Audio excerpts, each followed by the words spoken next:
Alright, so for Halloween this year, I'm just gonna hate on Evo Witch for a few minutes. Have y'all ever ran into a bad matchup and then that bad matchup is like times 5 because they have like a stupid evolution in that deck, and it damn well gives you like a full-blown aneurysm, so much so that you needed to rant about it for however long this video is? Well, this is that for me. So I was playing the Path of Legends.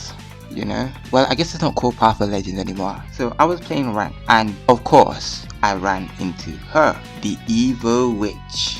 Now I don't see her every game anymore. Like, her play rate has dropped significantly with the most recent nerf, so I can be thankful for that. Usually in Clash Royale, all you have to worry about running into is Mega Knight, and more Mega Knight. Like, there's never enough Mega Knight in this game. But every now and then you would still queue into the Evo Witch. Now, as much as I like to say that I'm not a toxic gamer and I don't judge people by what decks they play, that is totally untrue. Like, if your deck is fatherless, I'ma call it fatherless. When you pick a deck in this game, you need to understand that you will be judged for playing whatever. So you should keep that in mind when you are creating whatever decks you are creating. Now personally, I believe that Evo Witch has added like a whole new level of fatherlessness to decks that cannot be taken lightly at all. Like, I kinda hated the base witch before this evolution, and she evolves into Abomination.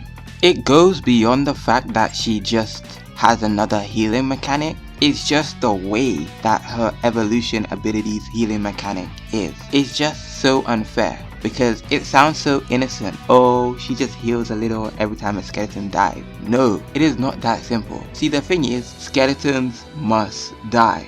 One of the biggest weaknesses of the witch was that she was way too reliant on the skeletons, and when the skeletons die, she gets no value.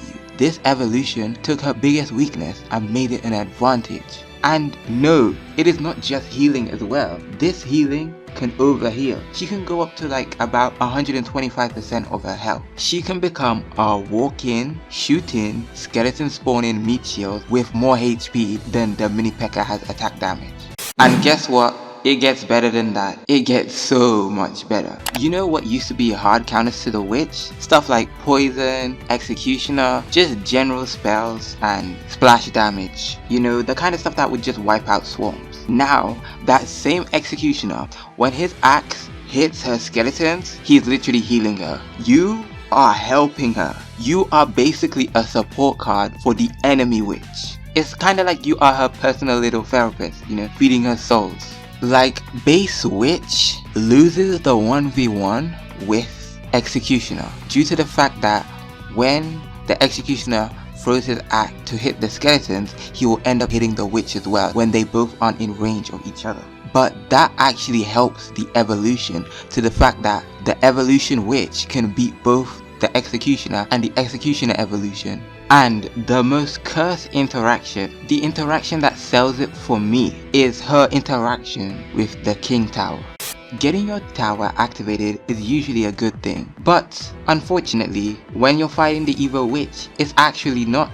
The reason why is because when the king tower is active, it will start to kill the skeletons, and every skeleton that it kills heals the witch. So the king tower, which is supposed to be your last line of defense, becomes a healing station for the very thing you're trying to kill. She will damn it 100% take that tower because the king tower is low-key helping her. The card is so backwards, it is insane. And let's not even talk about her pre-nerf. On release, she was like a biblical plague. She healed from any skeleton. Skeleton army, tombstone, graveyard, and even guards for some reason. You could basically make her invincible. She could win 1v1s versus like Valkyrie and even Mega Knight. There was only one real counter to her, which was Rocket. You had to always cough up 6 elixir to answer a 5 elixir card. And she's been nerfed so many times already. I think this is like her 5th nerf, the last one. And she's still so disgusting. There is like no skill in playing her. You kind of just drop her in the back, build a push, and watch your opponent have a mental breakdown. They have that mental breakdown since they can't figure out how to stop this self-sustaining, overhealing evolution monster. She's low skill, high reward. She warps the meta around her when she's strong. She's like a whole pay to win prophet. She's evil, she's busted, and worst of all, and look, okay, you can't really quote me on this, and you didn't hear this from me, but low-key, she kinda fun to use though. Dang, stop throwing shit at me, bro, relax. I know, she's broken, it's gross. I feel dirty, but I oddly feel satisfying as well. You kinda just drop her and watch the world burn.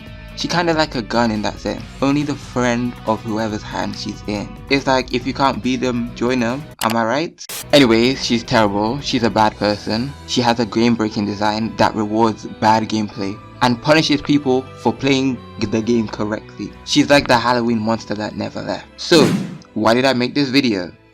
Yes, it is completely because I happened to run into somebody playing Evo Witch and lost. So, TLDR, moral of the story is the Evolution Witch is spooky and she's broken.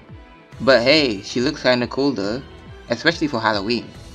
But she's broken, too broken, please nerf.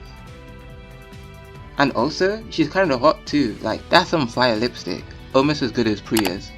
So yeah, happy Halloween y'all. Stay safe, stay sane, and beware of the broom riding BS.